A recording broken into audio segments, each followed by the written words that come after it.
seratnya itu apabila asbes itu, misal, termakan usia, lapuk, kemudian ataupun pecah belah, itu mengakibatkan serat-serat partikel kecilnya itu terhirup udara yang kemudian akan masuk ke lapisan paru-paru dan menyebabkan kanker paru-paru yang sangat berbahaya. Akan tetapi paparannya itu, jangkanya, jangka panjang bisa 10 sampai 20 tahun, lamanya kita baru bisa, terpapar terkait, penyakit asbestos atau kanker paru-paru.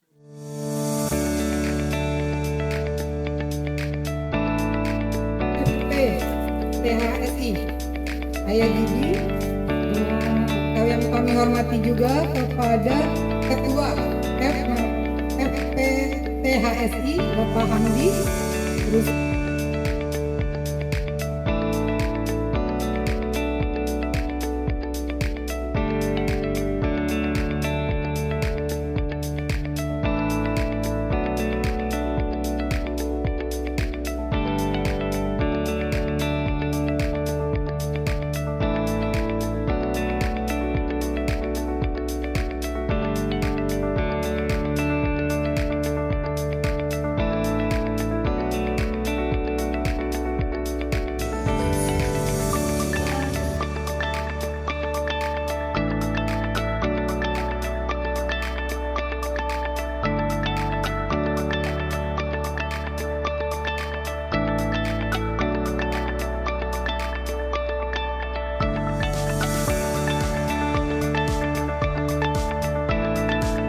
Nama saya Yuni Nurfianti dari Kemayoran, dari Kartes KSPI.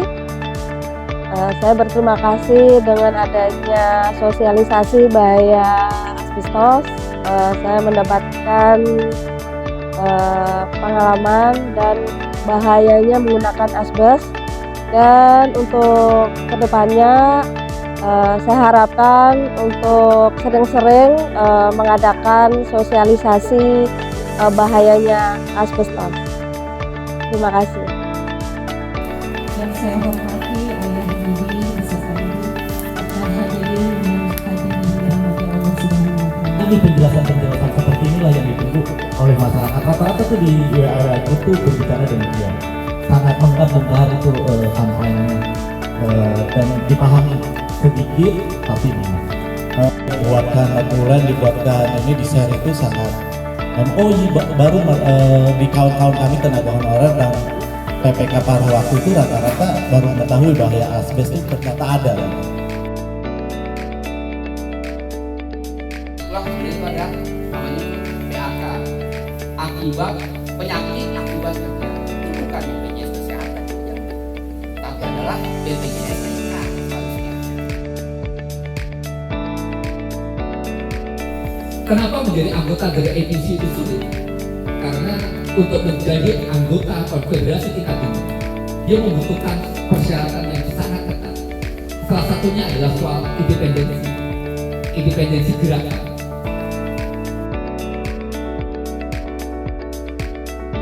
Kita mulai acara ini dengan materi terkait tentang bahaya asbestos. Sebelumnya perkenalkan, mungkin ada yang belum kenal. Nama saya Siswo Darsono, salah satu anggota Parkes Reformasi SPI. Asbes itu adalah sekelompok mineral berserat yang tumbuh secara alami. Itu aja buat teman-teman, karena asbestos merupakan bahaya yang membahayakan sekali bagi masyarakat, terutama di Indonesia. Asbestos banyak sekali digunakan di rumah-rumah tinggal. Makanya dari itu asbestos di Indonesia harus segera dihapus tuh. Tempat tinggalnya pakai asbes, ada. Oke, berarti 2 orang berarti ya. Oke, sini kalau nggak salah ini Bapak siapa namanya? Pak Mahyudin. Pak Mahyudin dari mana? Waduh, Cibubur. Elit berarti ya di sana mah ya. Kalau yang elit misalnya ya, kalau yang elit. Kalau Pak Mahyudin rumahnya masih pakai asbes atau sudah cor atau pakai dendeng. Ini Ibu.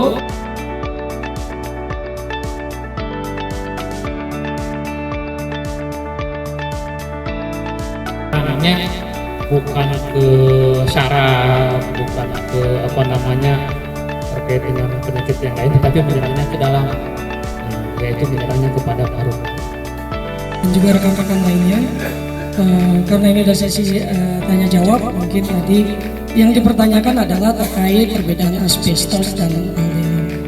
Asbes dan alderon, jadi memang dari segi bahan memang sudah berbeda ya. Tapi kita sama-sama tahu alderon itu sepertinya agak lebih mahal daripada asbes karena sekarang banyak dipakai.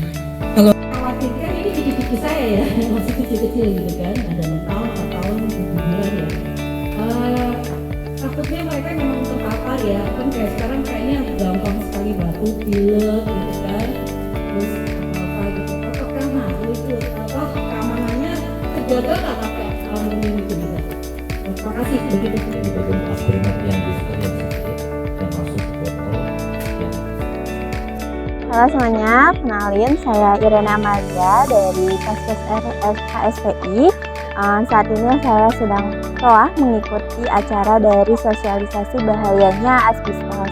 Nah, saya senang sekali bisa ikut acara ini karena setelah mengikuti acara ini saya bisa jadi tahu seberapa bahaya si asbes ini terhadap kehidupan sehari-hari.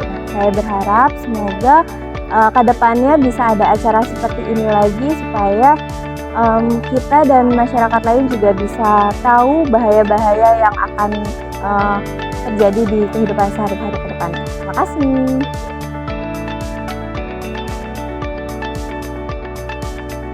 Di masyarakat banyak yang itu. Kayak tadi ya, kayak di sini aja dari 90% rumahnya pakai asbes. Pertama, sisa asbes ini bukan dikubur. Kalau dikubur, pencemaran. Maka ini masuk dalam golongan D3. Dari organik, anorganik, residu, dan ini D3.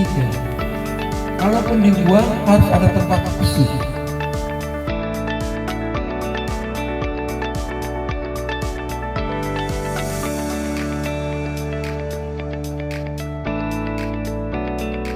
Assalamualaikum warahmatullahi wabarakatuh. Saya Didi Supriyadi, pembina FTHSI, Forum Pendidik Tenaga Honorer Swasta Seluruh Indonesia.